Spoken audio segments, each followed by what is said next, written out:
কিন্তু বৈষম্যহীন বাংলাদেশের বগুড়ার মানুষ আমরা ন্যায্যতার ভিত্তিতে উন্নয়ন চাই। 111-এর পর থেকে বগুড়ার কোনো উন্নয়ন হয়েছে? 2006 সালের পরে বগুড়ার কোনো উন্নয়ন হয়েছে? তার মানে আজ থেকে কথা ক্লিয়ার স্পষ্ট, বিগত 20 বছরে বগুড়ার কোনো উন্নয়ন হয়নি। বগুড়া জেলা খাদ্য উদ্বৃত্ত একটি জেলা, যেখান থেকে আমরা যে পরিমাণ ধান, চাল, আলু, অন্যান্য সবজি উৎপাদন করি, আমরা বগুড়ার 36 লক্ষ মানুষ খাবার পরেও এখান থেকে 7,50,000 মেট্রিক টন খাদ্য বাংলাদেশের 63 জেলা এবং দেশের বাইরে আমরা সরবরাহ করি, যার মূল্য 3,500 কোটি টাকা।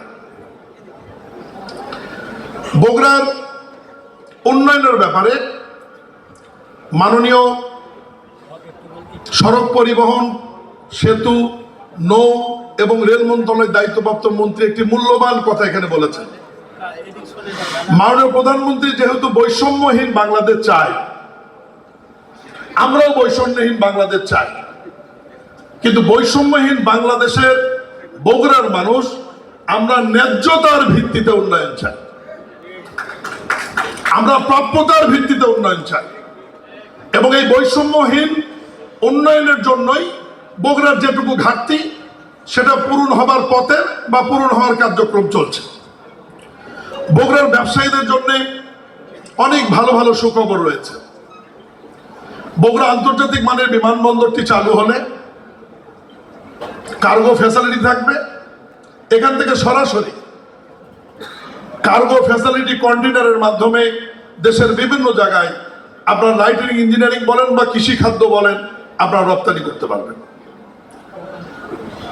বগুড়ার মানুষের জন্য সুখবর, রেল যোগাযোগ একটি গুরুত্বপূর্ণ বিষয়, যেটি অধিগ্রহণ সমাপ্ত। আগামী নভেম্বর-ডিসেম্বর নাগাদ ইনশাআল্লাহ মাননীয় প্রধানমন্ত্রী সিরাজগঞ্জ থেকে বগুড়া পর্যন্ত ডবল গেজে যে রেল যোগাযোগটি, এটি উনি ভিত্তিপ্রস্তর স্থাপন করবেন ইনশাআল্লাহ। এবং বগুড়া রেল স্টেশনে আমাদের একটি কন্টেইনারের ডিপো হবে এবং যেখান থেকে বগুড়ার মানুষ সরাসরি রেলের মাধ্যমে কন্টেইনার মংলা এবং চট্টগ্রাম নৌবন্দর আপনার পাঠিয়ে দিতে পারবেন। আজকে বগুড়ার এই দিনটি ঐতিহাসিক আমি এই কারণেই বলবো, বাংলাদেশে মোট 46টি মন্ত্রণালয় বা বিভাগ রয়েছে। আজকে যে 3 জন মন্ত্রী আমরা এখানে মঞ্চে উপস্থিত রয়েছে, আমরা এই 3 জন মিলে 9টি মন্ত্রণালয় বা বিভাগের নেতৃত্ব দিই। মানে 46টি মন্ত্রণালয়ের মধ্যে 9 মন্ত্রণালয় নিয়ে আজকে কিন্তু আপনারা এখানে বসে আছেন। আমাদের মাননীয় বাণিজ্য মন্ত্রীর কাছে 3টি মন্ত্রণালয়, সড়ক সেতু মন্ত্রীর কাছে 2টি মন্ত্রণালয়, আমার কাছে 1টি মন্ত্রণালয় এবং 1টি বিভাগ। এই 9টি মন্ত্রণালয় বিভাগ আজকে চেম্বারের অনুষ্ঠানে আসছে। সেই কারণে বগুড়া চেম্বার কমার্স অ্যান্ড ইন্ডাস্ট্রিজের ইতিহাসে আজকের দিনটি অবশ্যই স্মরণীয় হয়ে থাকবে। বগুড়া শহরের রেল লাইনটি আমাদের জন্য একটি ক্যান্সার। এই রেল লাইনের ব্যাপারে মাননীয় প্রধানমন্ত্রী অনুশাসন জারি করেছেন এবং রেল লাইনের ওপর দিয়ে একটি ওভারপাস হবে, এ ব্যাপারে সড়ক বিভাগ কাজ করছে এবং খুব দ্রুত সময়ের মধ্যে ডিজাইন এবং টেন্ডারে আসলে আপনার বগুড়ার ওভারপাসের মাধ্যমে বগুড়ার বুক ছেড়ে যাওয়া রেল লাইনের সমস্যার সমাধান হবে ইনশাআল্লাহ। বগুড়া শহরের করতোয়া নদী, এই অঞ্চলের মানুষকে আমরা কখনো ভেবে দেখেছি যে এই খরস্রোতা করতোয়া নদীতে পানি নেই কেন?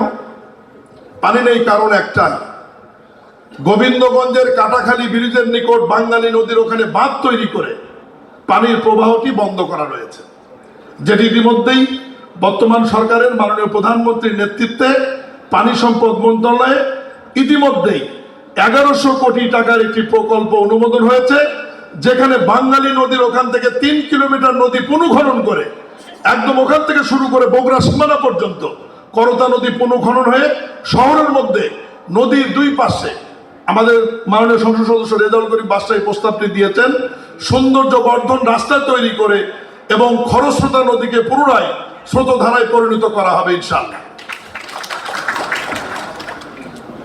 সড়ক বিভাগের অনেকগুলি প্রকল্প হাতে নেওয়া হয়েছে।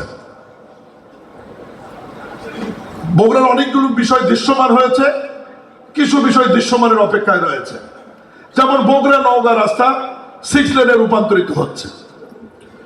মোকামতলা থেকে জয়পুরহাটের হিলি রাস্তা পর্যন্ত 6 লেনে রূপান্তরিত হচ্ছে। বগুড়া থেকে নাটোর পর্যন্ত রাস্তাটি 4 লেনে রূপান্তরিত হবে। হাইওয়েতে শেরপুরের মানুষের যে জনদুর্ভোগ, বনানী এবং মাটিডালি, এই 3টি জায়গায় এলিভেটেড বা উড়াল রাস্তা নির্মিত হবে, যার মাধ্যমে এই 3 এলাকার যানজটের সমস্যার সমাধান হবে। বাইপাসটি 4 লেন হবে, গাবতলীতে বাইপাস হবে, মোগামতলাতে নতুন একটি বাইপাস হবে, এবং এই কাজগুলি দ্রুত বাস্তবায়ন করবার জন্য বগুড়ার সড়ক বিভাগকে কষ্ট করে যেতে হতো রংপুর। আজকেই মাননীয় মন্ত্রী বগুড়া, গাইবান্ধা, জয়পুরহাট, নওগাঁ এবং সিরাজগঞ্জ নিয়ে বগুড়া সড়কের জোন অফিসের উদ্বোধন করবে এই কাজগুলি দ্রুত বাস্তবায়ন করবার জন্য। কয়েকদিন আগেই আমি এবং ক্রীড়ামন্ত্রী একটি অনুষ্ঠানে এসেছিলাম।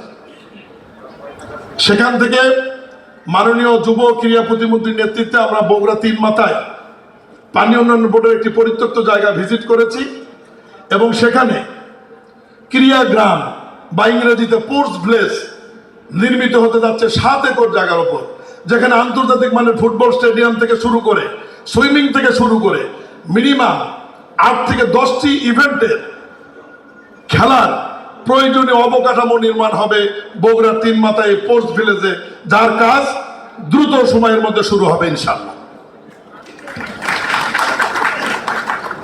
ইতিমধ্যে বগুড়ার দৃশ্যমান যে বিষয়গুলো, বগুড়া আন্তর্জাতিক মানের বিমানবন্দরের খবর আপনারা পেয়েছেন, যেটির কার্যক্রম চলমান রয়েছে। কমপক্ষে আগামী জানুয়ারি মাসে এই বগুড়া বিমানবন্দর থেকে যেন আন্তর্জাতিক সম্ভব না হলেও অভ্যন্তরীণ বিমান চালু হয়, সে ব্যাপারে বিমান মন্ত্রণালয় দ্রুত কার্যকরী ব্যবস্থা নিচ্ছে ইনশাআল্লাহ। এবং আগামী মাসেই বাংলাদেশের ইতিহাসে প্রথম যে ড্রোন ফ্যাক্টরিটি বগুড়া বিমানবন্দরে হবে, সেটি আগামী মাস থেকে এই অবকাঠামো উন্নয়নের কার্যক্রম বাংলাদেশ বিমান বাহিনী শুরু করবেন ইনশাআল্লাহ। বগুড়া বিশ্ববিদ্যালয় আইন পাস হয়েছে, আপনারা জানেন। স্থানের বিষয়ে আমরা পরিষ্কার করেছি বগুড়ার 7 এমপি। বগুড়া সিটি কর্পোরেশন হয়ে গেছে, বগুড়া ওয়াসা অনুমোদন হয়েছে, বগুড়া উন্নয়ন কর্তৃপক্ষ মন্ত্রী পরিষদে নীতিগত অনুমোদন হয়েছে, আইনের অপেক্ষায় আছে। এগুলো কিন্তু একটু বগুড়ার জন্য বেশি উন্নয়ন না। বৈষম্যহীন বাংলাদেশে ন্যায্যতার ভিত্তিতে বগুড়ার যা প্রাপ্য সেই কাজগুলি বগুড়া হচ্ছে, আমরা অতিরিক্ত কিছু নিচ্ছি না। এই বগুড়া সেই বগুড়া যে বগুড়া বাংলাদেশের মধ্যে প্রথম কটন স্পিনিং মিল ভান্ডারীদের ঐতিহাসিক শিল্প ছিল। এখানে জানিসাবা শিল্প গোষ্ঠী, জানিসাবা সাবানের নাম সারা বাংলাদেশ থেকে সারা পৃথিবীতে সুনাম কুড়িয়েছিল।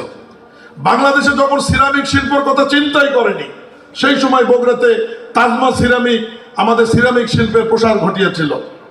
যে সময় হ্যাভি মেটাল, বড় ধরনের মেটাল ইন্ডাস্ট্রি করার স্বপ্ন চিটাগংয়ের লোক দেখেনি, সেই সময় বগুড়াতে জাইন্ট মেটাল ইন্ডাস্ট্রি তৈরি হয়েছিল। এটা হচ্ছে সেই বগুড়া।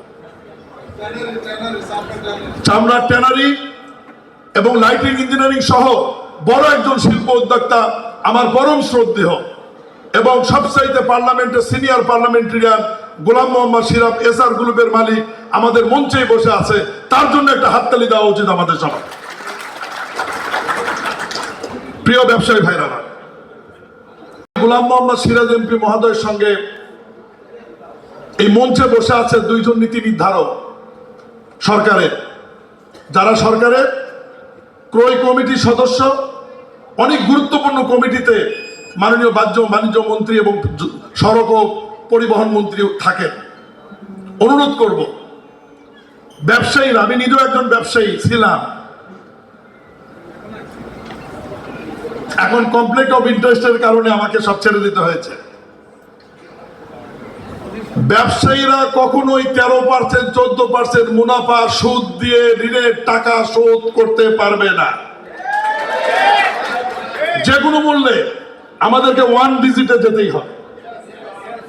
1 ডিজিটের সুদের হার, সহজ চিত্তের ঋণ এবং প্রকৃত ব্যবসায়ীরা যাতে ঋণ পায় এবং ব্যবসা করার সুযোগ পায়, এ ব্যাপারে নীতি নির্ধারণী আপনারা যারা রয়েছেন সরকারের, মাননীয় প্রধানমন্ত্রী বলে সমতার ভিত্তিতে শিল্প যে জেলাগুলিতে বেশি এগিয়ে গেছে তাদেরকে অগ্রাধিকার দিয়ে আমাদেরকে এগিয়ে নিতে হবে।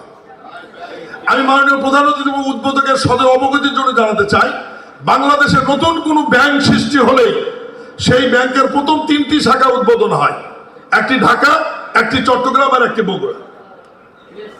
বাংলাদেশে যতগুলি বাণিজ্যিক ব্যাংক আছে এবং সরকারি ব্যাংক আছে, সমস্ত ব্যাংকের শাখা বগুড়া শহরে আছে। ব্যাংক একটি বাণিজ্যিক প্রতিষ্ঠান, তারা বগুড়া শাখা করবার কারণেই তো বোঝা যায় যে বগুড়ার ব্যবসা এবং বগুড়ার শিল্প কত দূর এগিয়ে রয়েছে। সেই কারণে আমি আপনাদের অনুরোধ করব যে বগুড়ার ব্যাপারে আরো গুরুত্ব বেশি দেবার জন্য। মাননীয় প্রধানমন্ত্রী বগুড়ার কৃতি সন্তান জনাব তারেক রহমান, আমাদের সন্তান, আমাদের ভাই। উনি বগুড়ার ব্যাপারে হয়তো জোরালো কিছু বলবেন না, কিন্তু বগুড়ার সন্তান হিসেবে অন্তর থেকে চান বগুড়ার উন্নয়ন হোক। আমরা যারা বিএনপি করি, আমরা যে বিএনপি সরকার গঠন করেছি, সেই বিএনপির প্রতিষ্ঠাতা মহান স্বাধীনতার ঘোষক শহীদ রাষ্ট্রপতি জিয়াউর রহমানের জন্মস্থান এই বগুড়া।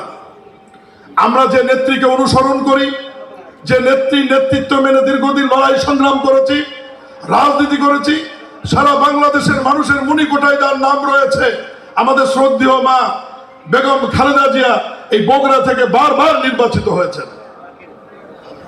আমি সেদিনও বক্তৃতায় বলেছি, আজকেও রিপিট করতে চাই, বগুড়া জেলা এমন একটি জেলা, এই জেলাতে বগুড়ার প্রার্থীর বাহিরেও দলের বৃহত্তর স্বার্থে বাইরে থেকে যোগ্যতম দলের শীর্ষস্থানীয় নেতাদেরকে নমিনেশন দেওয়া হয়েছিল। আমরা তাদেরকেও বিপুল ভোটে ধানের শীষ থেকে নির্বাচিত করে দিয়েছি। এর মধ্যে উল্লেখযোগ্য সাবেক স্থায়ী কমিটির সদস্য মরহুম ব্যারিস্টার মওদুদ আহমেদ গাবতলী থেকে নির্বাচিত হয়েছিলেন।